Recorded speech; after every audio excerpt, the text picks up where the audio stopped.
ప్రభుత్వాన్ని విమర్శించడం నేరమా? ప్రశ్నించడం నేరమా? మన భారత రాజ్యాంగం ఏం చెబుతుంది ఈ వీడియోలో చూద్దాం.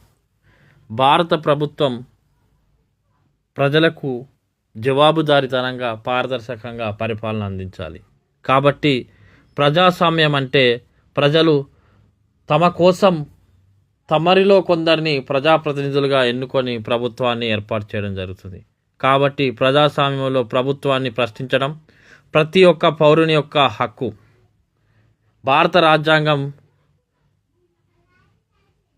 ఇచ్చినటువంటి వాక్ స్వాతంత్రం హక్కులో భాగంగా ప్రభుత్వ విధానాలను, ప్రజా సమస్యలను, అలాగే అవినీతి లేదా పరిపాలన లోపాలను కూడా ప్రశ్నించవచ్చు.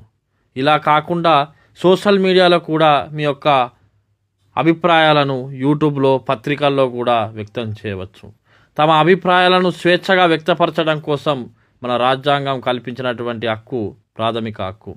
ఈ హక్కులో భాగంగా భారత రాజ్యాంగం ఇచ్చినటువంటి హక్కుని సక్రమంగా వినియోగించుకున్నట్లయితే మనం ఎన్నుకున్న భారత ప్రభుత్వంలో కానీ రాష్ట్ర ప్రభుత్వంలో కానీ పారదర్శకత, జవాబుదారీతనం పెరుగుతుంది.